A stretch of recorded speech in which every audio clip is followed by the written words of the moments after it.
Salut, c'est Mister Market. On se retrouve aujourd'hui pour une nouvelle vidéo suite de la précédente sur comment faire un bon PowerPoint d'oral de bloc 1.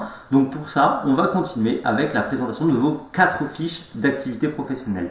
Donc pour les 4 fiches d'activité professionnelle, on va commencer de la 1 à la 4. Vous les numérotez évidemment comme vous l'entendez. Il y a un certain nombre d'éléments que je vais mettre qui sont des éléments attendus. Donc par exemple dans effectuer une veille commerciale. Donc, je vous mettrai la vidéo à la fin.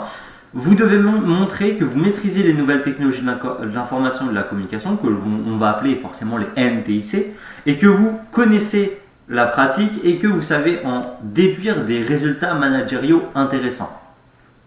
En général, un PowerPoint, c'est 50% de texte, 50% d'images. Et un tout petit peu de vide autour pour laisser souffler le correcteur.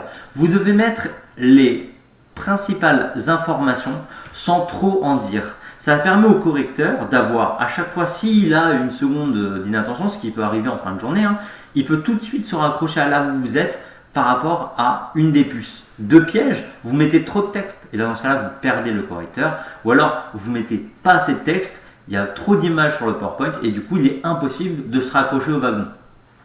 Ici, on voit les principaux éléments de la fiche effectuer la veille commerciale. Il a mis chacune des étapes que lui, il a fait avec des commentaires à l'oral.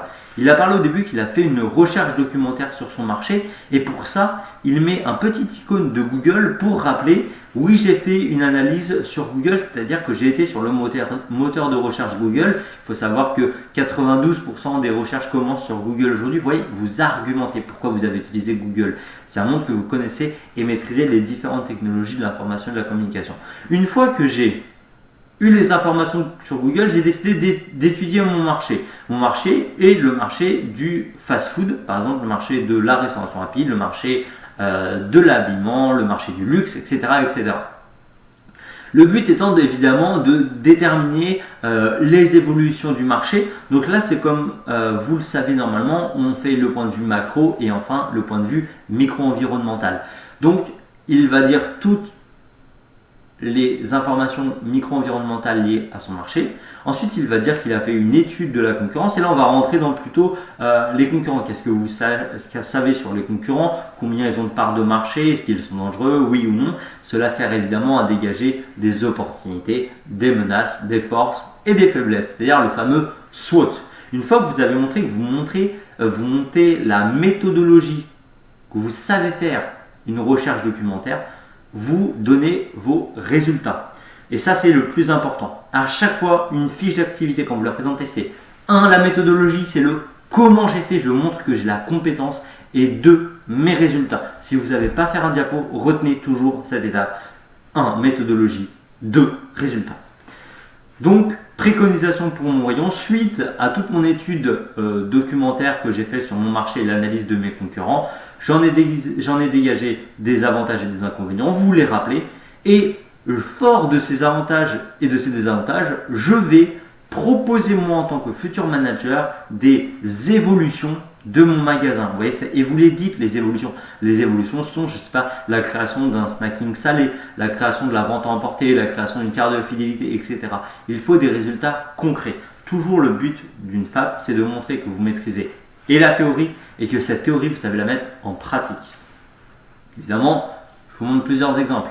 Ici, pareil, rappel de la méthodologie, vous voyez, on sépare avec le macro-environnemental, ici le micro-environnemental, elle a fait une visite chez ses concurrents pour pouvoir les noter. Rappel de la méthodologie pour montrer qu'elle a été sur Google. À chaque fois, méthodologie première partie, deuxième partie, les résultats. Les résultats ils étaient ici, la place de Parashop et donc. Deuxième fiche, réaliser et exploiter des études commerciales. Donc là, le but de cette fiche, c'est 1, d'étudier la problématique, 2, d'en faire un plan d'action et des préconisations. Alors ça, c'est la fiche numéro 4 que je vous mettrai à la fin de la vidéo. Donc, tout part d'une problématique que vous avez en entreprise suite à un diag que vous avez fait, par exemple, dans une fiche numéro 1. Vous trouvez la problématique, vous la dites à l'oral. Évidemment, vous nous annoncez la méthodologie.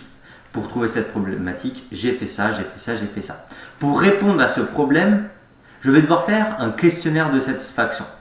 Donc, les étapes importantes de la réalisation d'un questionnaire de satisfaction sont, et là vous les énumérez, les étapes.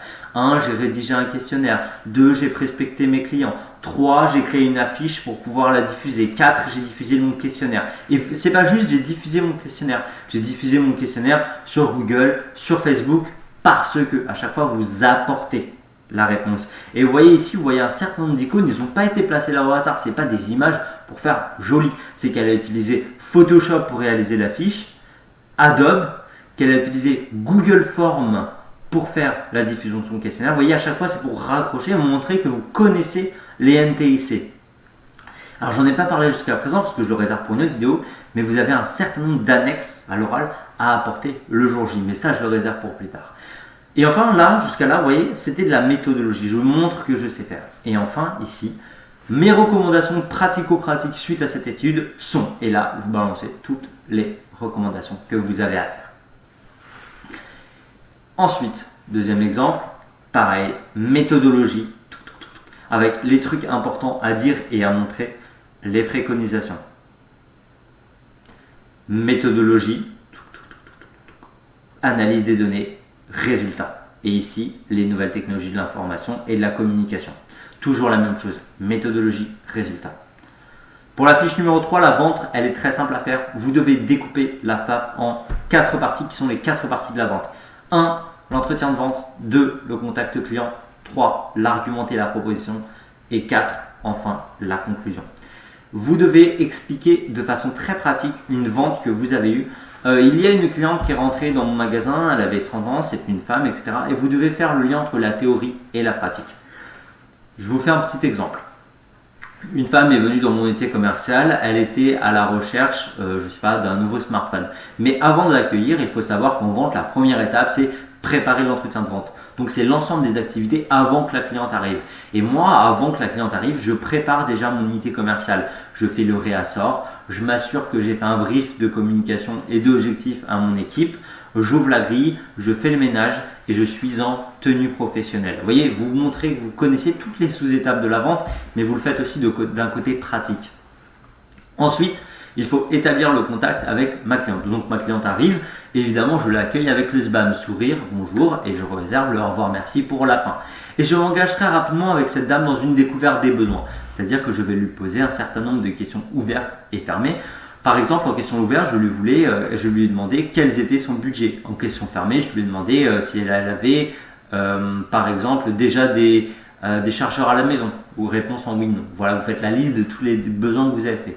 Suite à cela, la femme m'a donc proposé un certain nombre de réponses et j'ai dû argumenter sur un produit que j'avais trouvé qui était parfaitement en adéquation avec la découverte de besoins. Le produit que je lui propose est l'iPhone 12 et j'ai donc fait un cap son casse de cet iPhone 12. J'ai très vite remarqué que ma cliente était attirée par l'aspect sécuritaire. J'ai donc fait un cap son casse orienté sécurité.